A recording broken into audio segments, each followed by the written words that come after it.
Hi and welcome to the video. In this video, I'll be reviewing the song Haq Ali from the album Bhoomi 2020. This entire album is composed by Salim Sulaiman.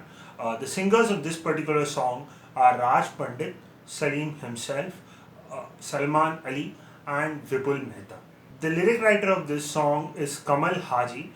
This is a qawwali. When I first heard the words Haq Ali, I thought it might be a version of Nusrat Fateh Ali Khan Saab's qawwali, which is also titled Haq Ali, but no, this is a completely different song. Let's start with lyrics and singing. This song is called Ali because of Hazrat Ali, who's a very central figure in Shia Islam. So he was actually the cousin and son-in-law of Prophet Muhammad.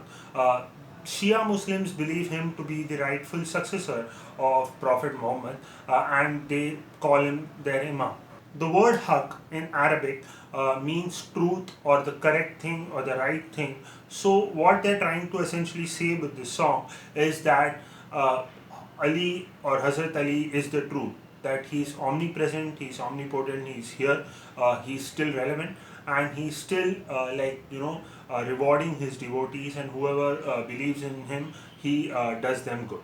So Kamal Haji here paints a picture of this compassionate, kind-hearted, loving, forgiving, God-like man who's still around and omnipresent and is fulfilling all the wishes of his devotees.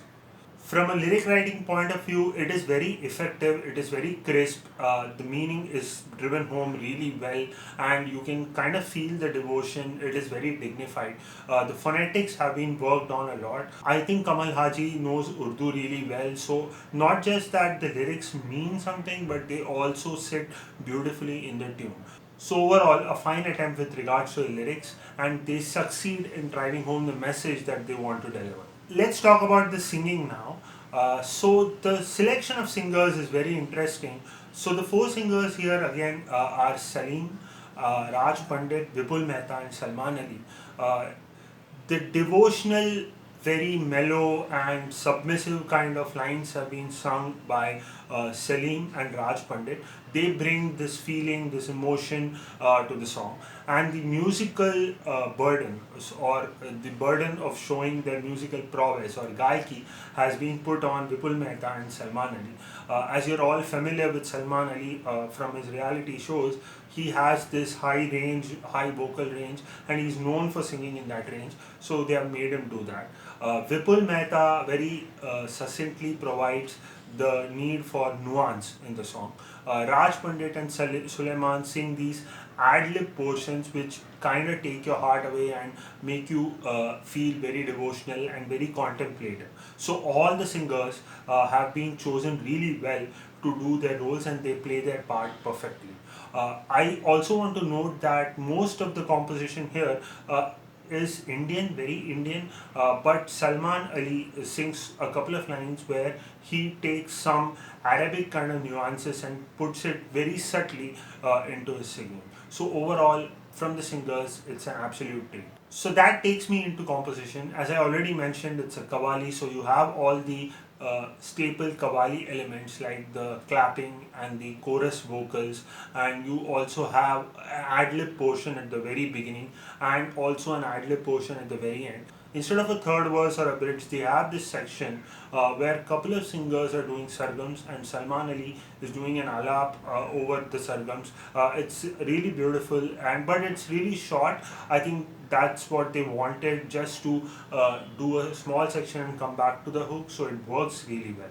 Although melodically the composition is very intricate and very nicely done, what gives this song this flavor and this beautiful sound is the time signature or the rhythm in which it is set in. So this song is set in a time signature called 7/4 or in 7 beats, which are counted as 1 2 3 1 2 3 4 with emphasis on 1 and the second one. So it's not like 1 2 3 1 2 3 4, it's 1 2 3 1 2 3 4. And with that said, now let's talk about the production. The production here is very Indian. There are Western influences, but they are kept to a bare minimum. So you can hear a slight piano playing in the background, you can hear a bass guitar, you can also hear certain block chords during the ad-lib section, you can even hear western drums, but they are way in the background and they're played really low. The center stage here is given to tabla and dholak. Even though there are so many elements in the song, it still is a qawwali, so it never loses its character and never gets carried away and becomes something else, which I really like. Also, since there are so many elements, I thought at some places it might be cluttery, or some places you might have certain elements overpowering the others, but no, it has been mixed really well and in a very clean and crisp kind of a manner. So overall, in the entire song, you constantly have that energy. You have places where the energy drops and then builds up. That is, of course, by design, but nowhere does it take you out of the emotion, take you out of the devotion. It does its job to the T, and each person and each department have played their part really well. So that's it for the review. If you like this video, please leave a like, share it with as many people as you can.